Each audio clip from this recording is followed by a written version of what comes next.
Greetings, brothers and sisters. Trump criminal probe heats up grand jury forms indictments. This is on the front page of Huffington Post.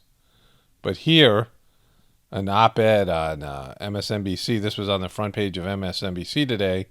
Why hasn't Trump been criminally charged with something, anything, yet? Given all this activity, many Americans may well be wondering why Trump hasn't been criminally charged with, well, something.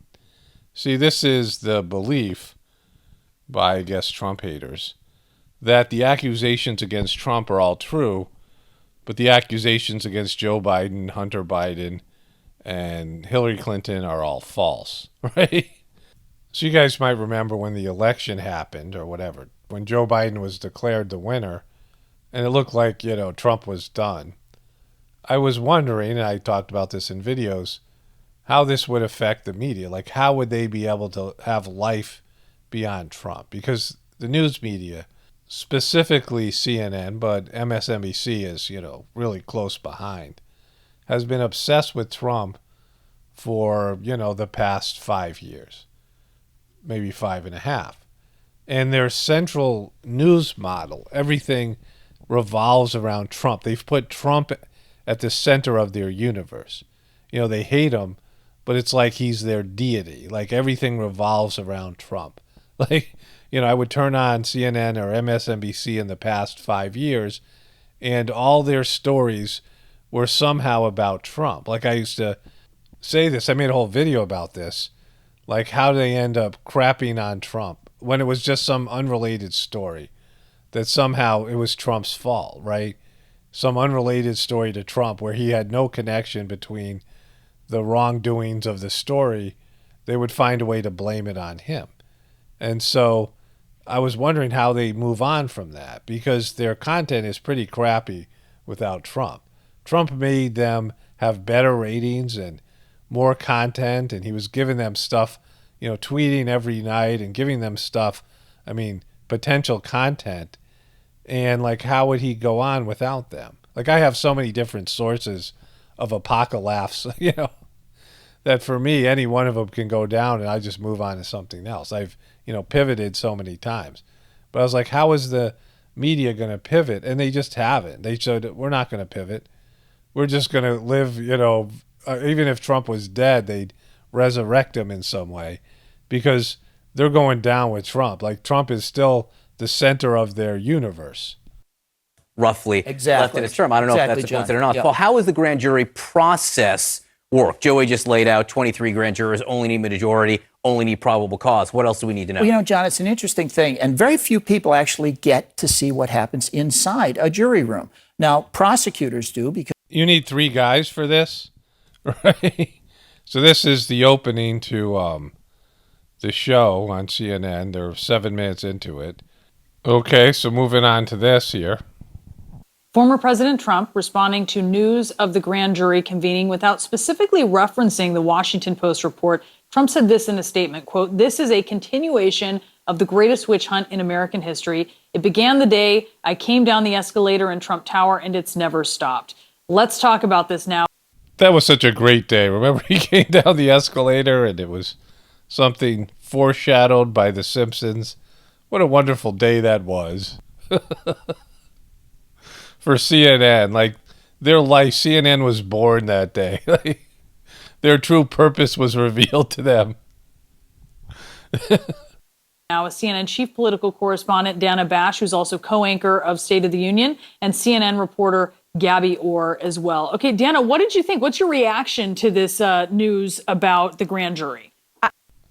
I'm going out on a limb here, and I'm going to say she's saying Trump is right. She 100% backs Trump, and he's innocent. Like, they're going to throw us a curveball here.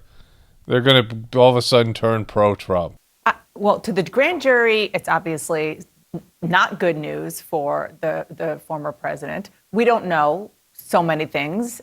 We don't know most things. We don't know so many things. We don't know most things. We don't know so many things. We don't know most things. We don't know so many things. We don't know most things. That should be the CNN new tagline. here at CNN, we don't know so many things. We don't know most things, but we talk about them anyway.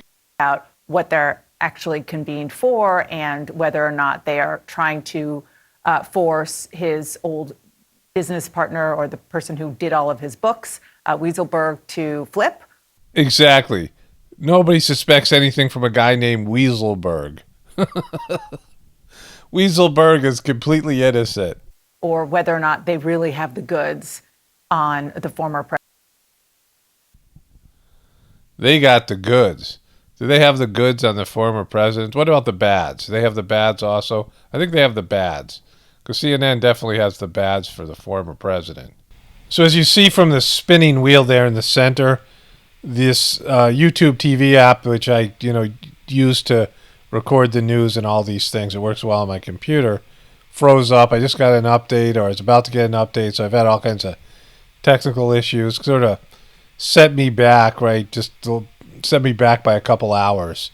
Technical difficulties always suck. But it went to the next hour. Like, I wanted to complete this hour of this show that I was watching on CNN, go through it to show you that the first 35 minutes were devoted completely to Trump. And then there was some Trump splattered in the last 25 minutes. And then the next hour started out with Trump. So anyway, somehow my YouTube TV app collapsed, and the program I was watching I couldn't record. But then it moved to the next hour with Poppy Harlow and Jim Scudo, and we'll see how much they're obsessed with Trump. So it starts off here with this guy. Remember this guy? He's back. Remember, Cohen turned on Trump after pleading guilty to making hush money payments on the former president's behalf and lying under oath. It comes as no surprise that you guys are still obsessed with Trump. A little bit of surprise. Like, I didn't know you guys were going to be able to milk it this much. So let's move forward here. Let's go 5 minutes in.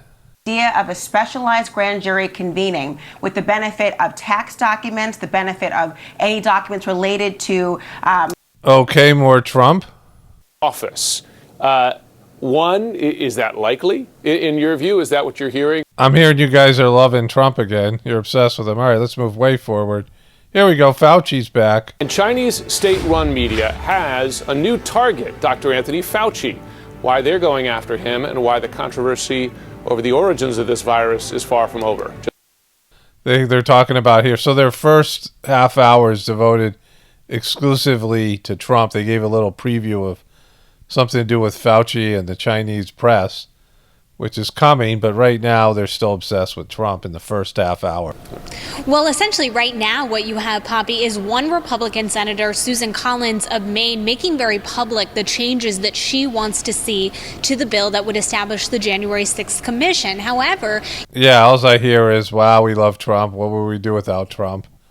Okay, so we've had some big doings here at Pockets of the Future. So I was going through this CNN. I was on my YouTube TV app, and I was trying to go through this show called The New Day with John Berman and Brianna Keeler.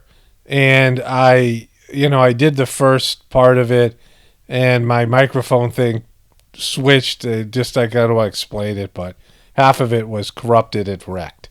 So I had to redo it again, and when I came back, YouTube TV wasn't working properly, and I bounced around. And so there was this wonderful report, and I was starting to watch it, about stuff to do with this Arizona recount, and it's priceless. And John Berman, look at this expression, and check out them sideburns. He gives such an incriminating CNN, like, being not journalists, and so does the reporter who's doing the interview. Brianna Keeler always sucks. But anyways, before my system all crapped out, like, I thought I had something great, and then I was like, oh, I lost it because I had to reboot things, and so that sucked. But then I found it. Like, it's just miraculous that they put it up because it's great. We'll get to that. And then I had to, update my computer. It was a whole thing. And so it delayed me I lost about 2 hours and a lot of energy, wasted energy. But here is this spectacular piece from a New Day by CNN. This morning, a deeply revealing interview that shines new light on the sham election audit in Maricopa County, Arizona. So he just called it the sham election audit, right? There was a time when reporters and news presenters wouldn't give adjectives of description to something that was controversial, right? Well, if there was a hurricane, they might say it's a disastrous, horrible thing, whatever it was, which nobody would debate. But something like this, they are skewing your opinion. They're telling you this is a sham, and that's not their job. Their job isn't to tell you, their opinion, the network's opinion of something. They're supposed to report the events. This is currently ground zero for people trying to promote the big lie about the last election. This audit. So you see here that if you search the big lie, they say news about the big lie, Donald Trump. I didn't say anything about Donald Trump. The big lie. Now you see this through all these various publications. The big lie. That's what they're calling this thing about Trump saying that the election was rigged, that there's inconsistencies in the voting, the counting of votes, and the casting of ballots. And all these various news publications call it the big lie. But also Liz Cheney called it the big lie, and Democratic leadership called it the big lie. Various Democratic candidates. So the news media, the left-leaning news media, and Democratic officials all are coining this phrase. They're all using this phrase, right? They're all using this talking point. So this is where journalism ceased to exist, when the journalists and the politicians are all using the same talking points. And they do it all the time. This is just an example. Journalists aren't supposed to repeat a party's or a politician's or a government's talking points. Promote the big lie about the last election. This audit, air quotes, is being driven by the Arizona Senate President Karen Fann, a Republican. She declined a dozen requests for an interview, but CNN's Kyung Law caught up with her in the Senate parking lot. I don't know what's legit, what isn't legit, but why wouldn't we want to answer those questions? Because we just questioning democracy. You're questioning democracy. Now, her point, the CNN lady's point, is that the election was valid. It had been validated. The courts ruled. There was no issues. The system, the beast said, right? When you get into a situation where there's an authority, there's a big brother-like authority, and the media and social media, because social media is big in this, never question it. In fact, they're the ones who are pushing it. And the government and social media and the regular media and everyone's on the same page, right? And anybody who disagrees with them is some sort of criminal, conspiracy theorist, crazy person who's trying to destroy what's good for everybody else, right? That's their point of view. And you can see it in this, this hit piece. Because what this woman says is she's much more reasonable than the reporter. And I had no idea going in. I'd never seen either of these two people, at least as far as I can remember. But of the two of them, the reporter looks much more like somebody who's, a fanatic, right? This is a fanatic for the government, a fanatic for Joe Biden, somebody who is not thinking logically and not being rational, even though that's what they're trying to paint this other woman as. No, I'm questioning the integrity of the election system. Which is the backbone of democracy. That's right, which means we should have full 100% confidence in our democracy and in our election system. So in 2016, Hillary Clinton said that the Russians hacked the election, and they put it on RT, Russia Today. RT gets less views than I do, right? They had no influence over the election. Anybody watching Russia Today that's an American that voted was already going to vote for Trump or some other, third-party candidate. There was no Hillary Clinton or independent voters who were influenced by Russia Today. And so, then there was this bogus report done by the joint intelligence agencies done by the CIA, the FBI, and the NSA, all pointing to Russia without any real proof or evidence. And so when 2020 election happened and they, invoked all of these mail-in ballots, somehow that election was perfect, right? When there were discrepancies. And so this reporter said, by questioning the electoral process, you're questioning the backbone of democracy. Leaving out the essential fact that people cheat. Like I've been covering LeBron James and, basketball players cheating, gaming the officials, being trained to cheat by your coaches. I mean, this is what happens in competitive sports. Being trained by your business, your job, the businesses and corporations to cheat the system. There's all these agencies to keep people from cheating because people cheat. They lie and they cheat. And elections, which have a lot of power and money at stake, of course there's going to be cheating.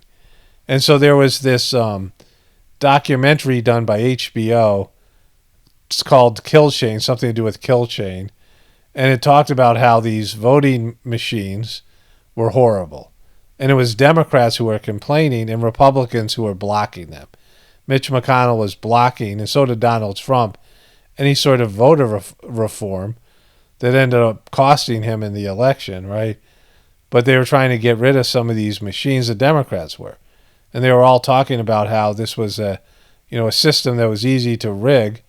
And then now it's like that's been forgotten. You can go watch the documentary.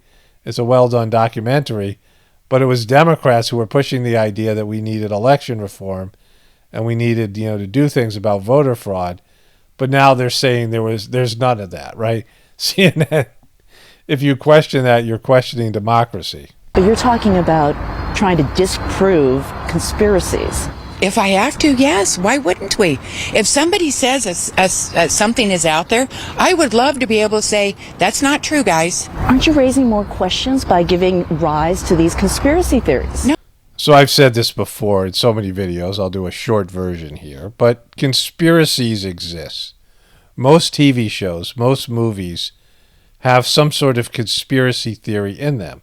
Many of them, it's the government, a totalitarian government that has conspired to squish the rights of the people, and the rebels are the heroes. Look at Star Wars, for example, the whole, all of it, right? Hunger Games. I mean, there's, I could list so many various movies and TV shows where the government and the empire and the kingdom, the establishment is the bad guys, and the rebel is the good guy. And there's all these conspiracies woven into TV shows and movies, and there's real life conspiracies all the time. People conspire. That's why they have a word for it, right? It's not like some conspiracy theory, woo, like this, that doesn't exist, woo. It's like some myth, right? He's going to go on to say some things about this, that clown John Berman. We'll get back to that. But let's establish that conspiracy theories are real, that there are conspiracies out there. And, sometimes people are crazy, sometimes. But the problem is that governmental officials and CNN and reporters and media have all been proven liars, and we don't trust you anymore.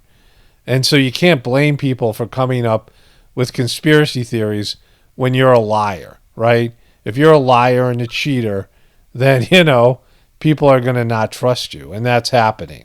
Like, we don't trust you. Oh, I'm answering questions. Okay, so let me ask you a question. Are you 100% confident that every vote that came in Arizona or any other state, or can you say emphatically 100% that no dead people voted, that ballots weren't filled out by other people, that the chain of custody from the minute people voted their ballots, that the chain of custody was accurate and on target the entire time? Can you tell me that? I can say that what the data shows us is that there was no widespread fraud. I didn't say there was fraud. But you just said chain of custody. Yeah, chain of custody. Dead people. These things are all fraud. Well, I've asked you a question. Can you honestly tell me in all the states that no ballots from people that are already deceased were not filled out and sent in. I can tell you that what the data has shown overwhelmingly is that this was the most secure election in American history. Okay, but you can't answer that question either, can you? I'm answering it. I'm telling you that. No, you're telling me what the data says. I asked. And you the were data asking me is what we should be driven by. See, this is much bigger than the election because, to me, that's, it's just water under the bridge. I would be shocked. I'd be happy because it'd be something new and cool, but I'd be shocked if they reversed anything or they found anything. I mean, I'd be, I wonder why they're pushing back so much against this. So maybe they're going to find some things. I don't know. But to me, it's not about the election. Trump isn't going to save us. I've already said this before. Trump isn't going to make America great again. Trump isn't the answer.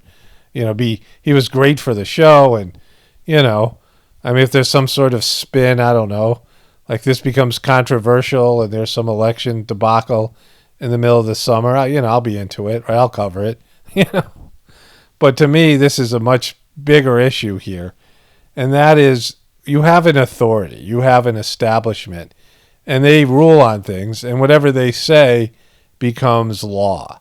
And you're just supposed to agree with it. And everybody in the establishment, media, Hollywood celebrities, politicians for the most part, all sort of, drink from the same trough.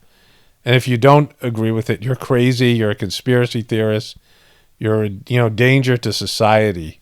And you need to be deplatformed, and you shouldn't have a voice, and you shouldn't be able to say these things. And this is where we are right now. It's gotten that bad. So to me, you don't even have to prove. I don't have to prove anything. I could just show you this, right? If you can't understand what this is about, where anybody questioning anything is considered, an enemy of the state, right? And that the media is backing this when the media is supposed to be on the side of the people, on the side of truth, right? Imagine, just think how bad it's gotten. First of all, when we talk about transparency, from day one, the entire process has been live streaming. So anybody on OAN, with cameras controlled by OAN. Are you saying that OAN is not a credible news source? Are you saying that? Okay, I'll remember that. CNN is saying that OAN is not a credible one. Yes. Okay. Well. Now, OAN sucks, don't get me wrong. OAN isn't real news, but CNN is the worst. And I'm not talking just about news.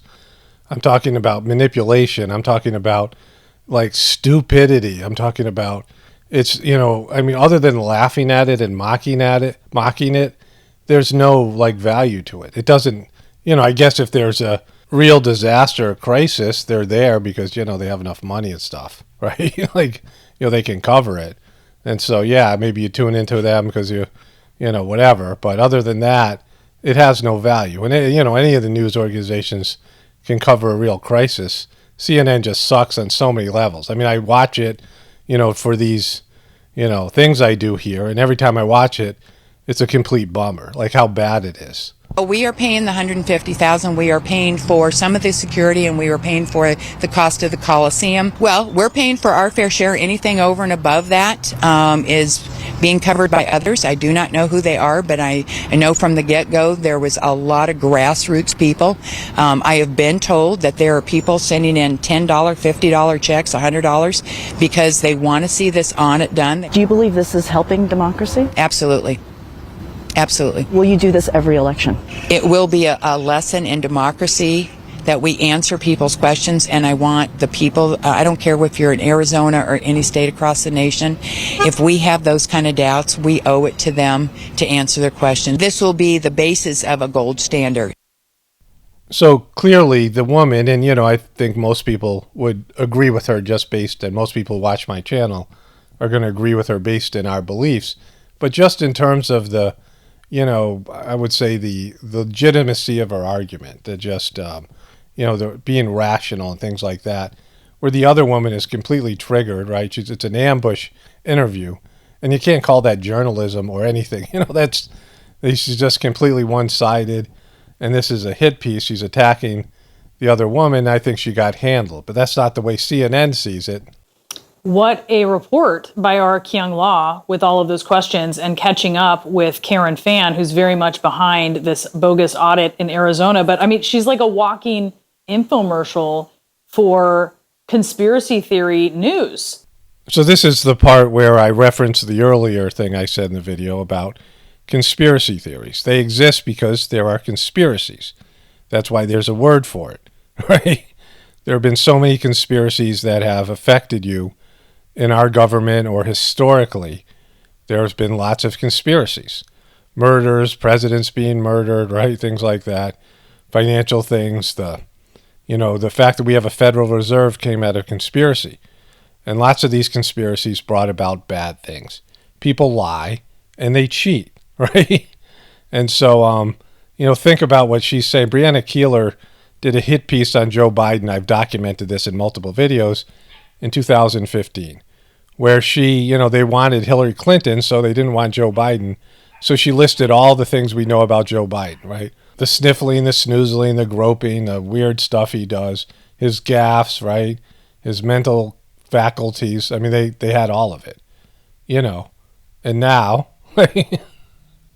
it's something else, right? Now she's like loving Joe Biden. And that's, just because they chose Joe Biden over Trump, not because they love Joe Biden, not because they're news, everything that they do is, based in what the establishment tells them what to do. I mean, first of all, Kyung Law for president. Right? Right. I mean, I'll chair that committee right now. That was a terrific interview. So wait, you're saying because of that interview, it qualifies her for president, even if it was a good interview? Like, I know he's joking, but think about this, right? So it wasn't a good interview. It was completely one-sided. It wasn't journalistic. It was ambush journalism. This is the stuff Bill O'Reilly used to do, where she is, stalking this woman who said she didn't want to give interviews, and she meets her by her car. And she comes out, and she's hostile. She's hostile to the woman. And, she already has a preconceived idea about the story. She's not trying to give the woman a chance to verbalize her position. She comes in, it's a hit piece, right? And they're saying this was give her the Pulitzer Prize. No, make her president, right? This is CNN at its, finest worst. Karen Fan was like, are you telling me that OAN is incredible? Yeah, exactly. Karen Fan's argument is intellectually dishonest, and it's one of the oldest dishonest arguments in the books. Burton Russell, the British philosopher, called it Russell's teapot. He says, if someone's going to claim that there's a teapot rotating around the sun, it's not my job to prove there's not. If someone's going to make a bogus, ridiculous statement, it's not my job to prove there's not a teapot rotating around the sun. It's hers to present actual, real evidence that's the case. I don't have to prove there's not a goblin standing outside the door right now just because some crazy says, there's a goblin outside the door. No, there's not. Exactly. There's no goblin outside the door, but there are a couple of ghouls in front of the camera. And a lot more ghouls inside CNN.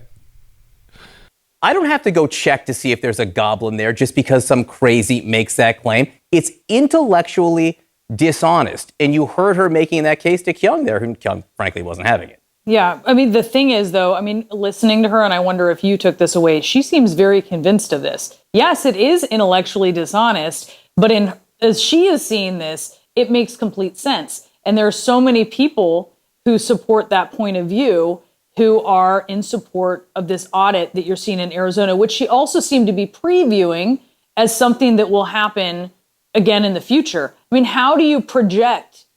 See, they're going full out now, and it's, across the board with so many of these things.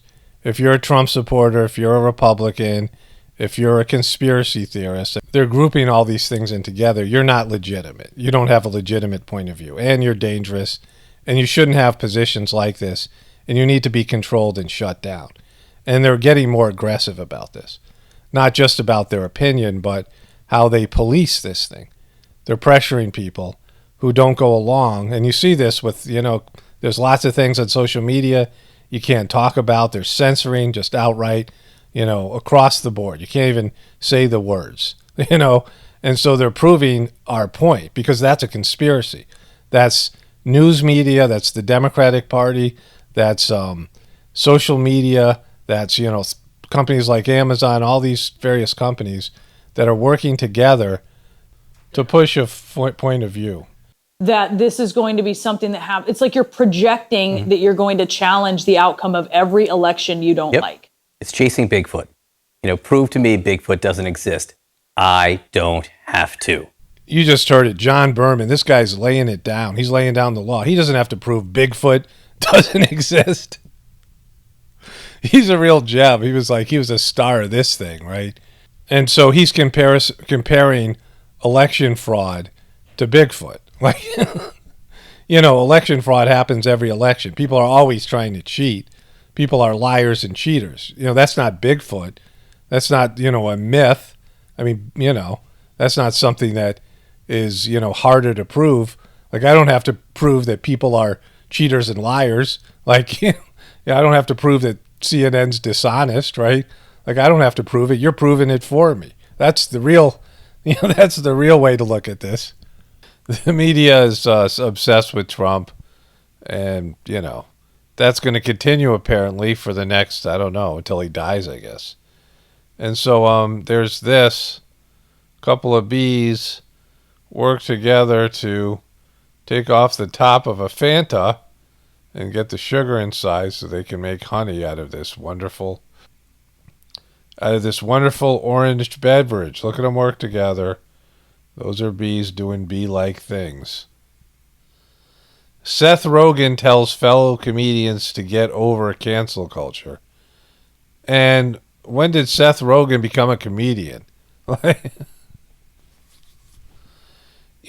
He's got a really odd laugh. He should get canceled for that.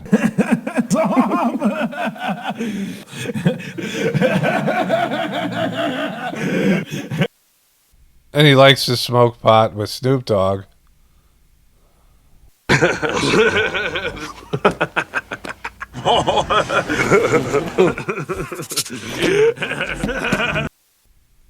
But that really weird, obnoxious, annoying laugh doesn't make him a comedian. So I found this interesting and funny and topical. I've been talking about how in basketball they always work the officials to get calls, right, to get calls to go their way. And so the WNBA coach suspended after a player drags him for his remark about her weight. Now, this wouldn't happen in men's sports. So what apparently happened was this player probably flopped. I talk about LeBron flopping. This woman here, we'll get to her in a second. And he said to the official, the coach, the opposing coach, "Come on, she's 300 pounds." And so what he was saying was that she was too big to be pushed over by a smaller player, I assume. I don't have the actual play. Maybe I can find it. Oh, they don't tape WNBA games, right? So I'm not even going to look. But then the player named Liz Cambridge overheard the coach say that she weighed 300 pounds. And again, this wouldn't be an issue in the NBA, but in the WNBA, that's not something you're likely to get away with. Something went down in today's game, and I need to speak on it because if there's one thing about me is that I will never let a man disrespect me. So she took this as personal disrespect, and she took to Instagool. Ever, especially a little white one. So to the coach of Connecticut, I'm sorry, little sir man, I do not know your name. But the next time you try to call out a referee, trying to get a call being like, "Come on, she's 300 pounds. I'm going to need you to get right, baby, because I'm 6'8". I just double checked because I love to be correct and get facts. The fact that she's got a McDonald's logo has no bearing on this story whatsoever. And so, she's 6'8", so whatever, she's going to weigh more than the average woman because she's big, right, in terms of being an WNBA player, and she's upset that he got her weight wrong, and she's going to tell us what her actual weight is. I'm weighing 235 pounds, and I'm very proud of being a big bitch. Body, Big Ben. Okay, so she's proud of it, but upset, very upset about this little white man saying that she weighed 300 pounds. Baby. So don't ever try to disrespect me or another woman in the league. I don't know if that's how like coaches run. Like you try to disrespect women like that from the sideline. And you're so lucky it was during a game. So now she's physically threatening this little white man. That whole part, you were so lucky that I was doing my job. Anyway, to that little man, like whole little tiny. See, I want you to make sure you get the rules right. This little man, this little white man, can't say that she weighs 300 pounds to get a call.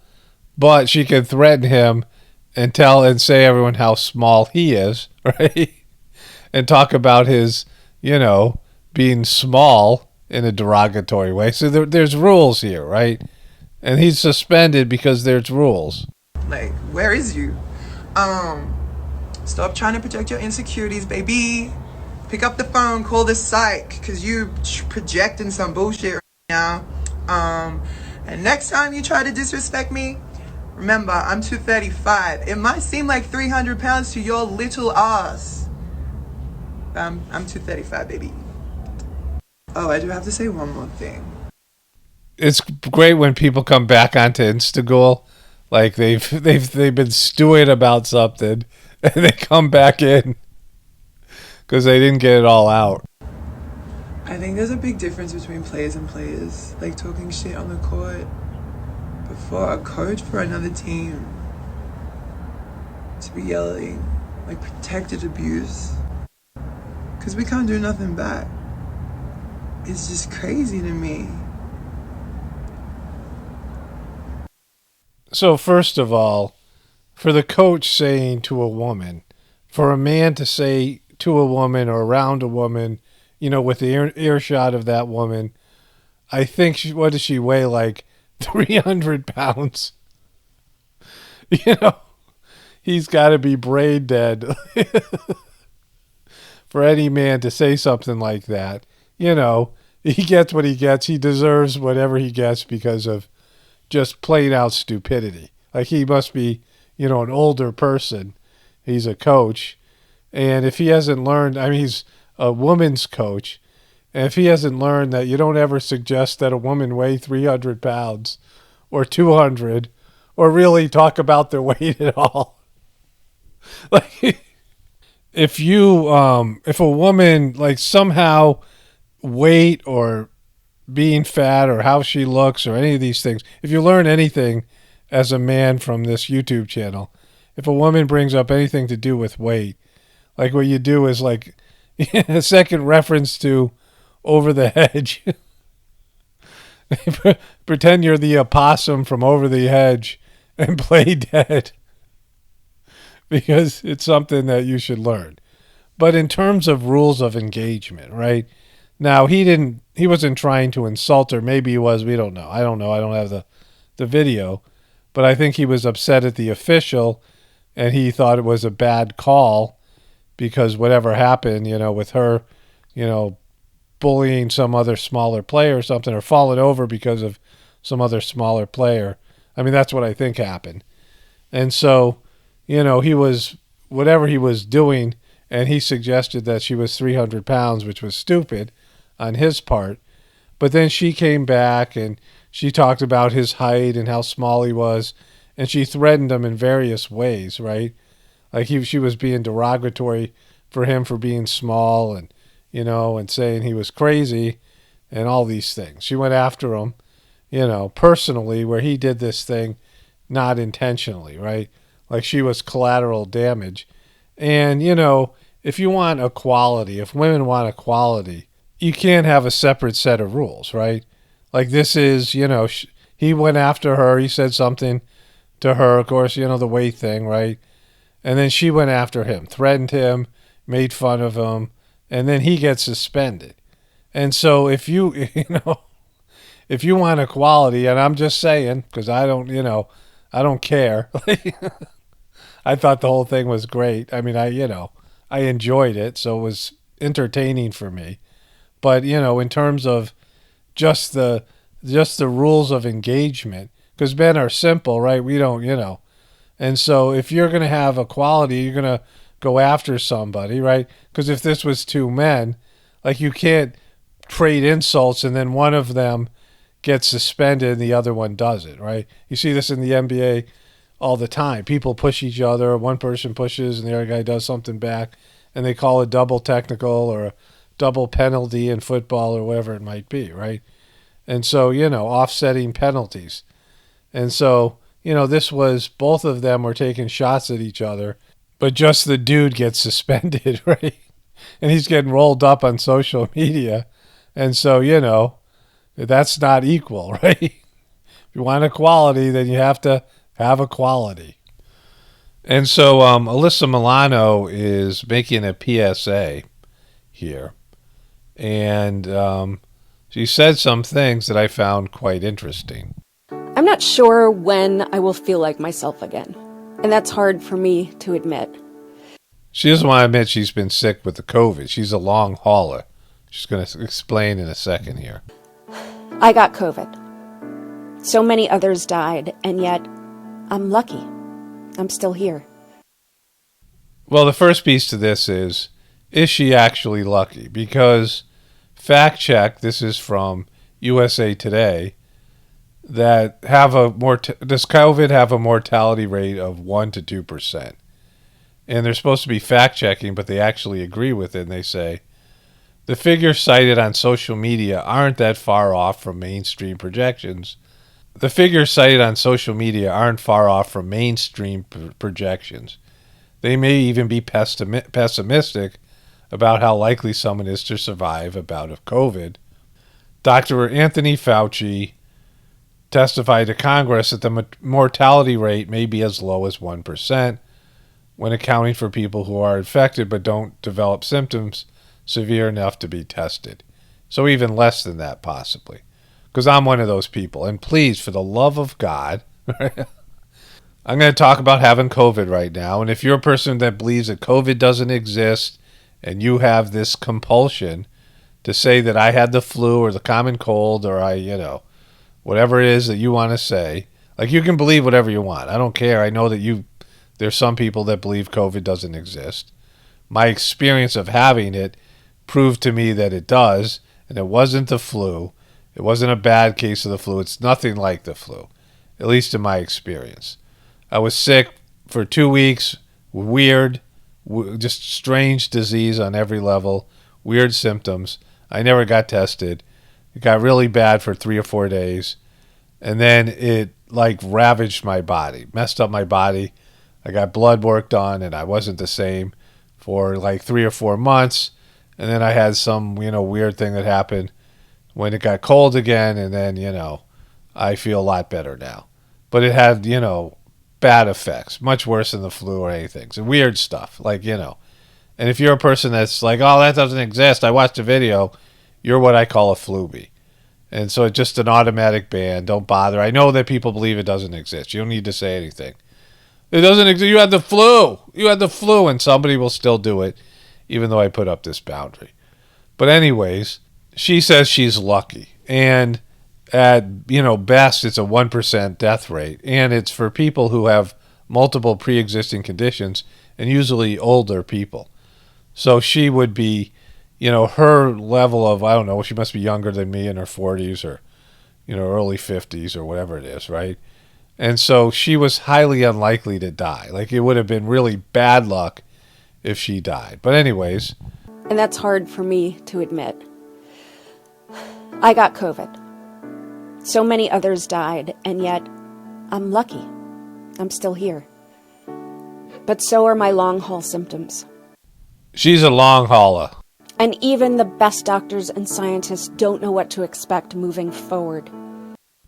Wait, what now? And even the best doctors and scientists don't know what to expect moving forward. Come on. Well, that's a huge revelation. Like, even the best doctors and scientists don't know what to expect moving forward. Think about what you just said. Because this is where, science and doctors have taken control over America for the past year. They have dominated everything we do. And she's saying they don't know what's going on. Like Fauci's even said that, right? Well, we didn't know what was going on then, but we know more now. Every time they come out, they say it's science, right? Every time they come out and make some sort of recommendation, everyone's supposed to follow them because they say it's science. And then they backtrack and they say, no, that's, that's not, we made a mistake. And then they change things. And everyone goes along with it. It's not science until you know, right? The one thing about science that's different from spirituality, for example, is that it's concrete physical science, right? And you either know something or you don't. It's like math. I mean, it's not exactly like math. There's some, there's some speculation and things involved, at least in the theories. And so it's not like, 2 + 2 definitely equals 4. But in science, you either have proven it scientifically or you haven't. And she's saying that they don't know what to expect. And so, COVID's been around. Coronavirus has been around since at least 2011 or something like that. So it's over 10 years old. And it's a variant of, the flu and some other different things. And so they don't know what to expect, right? Yet they're dominating every aspect of our lives. Say, this is what science says. The science is overwhelming. We know what's going on. And Alyssa Milano in this official PSA says they don't. Okay, this is a follow-up. Matthew Perry slurring in Friends reunion trailer from Dental Work report. He had some emergency dental work. The guy hasn't done any sort of acting or work in years, right? He's been sort of a non-entity, maybe the least famous friend moving forward or from the show. He did a couple of movies after Friends or something, maybe some TV shows, I don't know. They all bombed and he disappeared. And so then they do a Friends reunion and they're going to make a lot of money. He hasn't been on TV in years and he ends up having dental work that day, which seems highly suspicious. And then he slurs his speech and they don't say anything about it, right? They don't give any qualifiers and say, Matthew Perry just had major dental surgery, and that's why he is, acting like someone who has, some sort of effects from substance abuse or something, after effects, long-term, symptoms where his brain isn't functioning or he has like stroke-like symptoms. But I guess it was dental work. Just bad luck for Matthew Perry. I had some stuff I was going to say. This video took me all day, and I'm also doing a voiceover for a follow-up comment video on my other channel. And things went south and I had computer issues and just all these things. And then, my wife and I had to do some things and things didn't go smoothly. We had some chores to do. And so, I got nothing. Like I was going to say, I don't even remember what the beginning of this video. I think I've started off with Trump and something to do with CNN. I mean, it's just been, it's been a long hauler of a day. And so, whatever, right? Only spirituality will save this world, Alyssa Milano. It's Paul Romano, definitely reporting from the Apocalypse and the Ascension. Everyone have a blessed day and be grateful.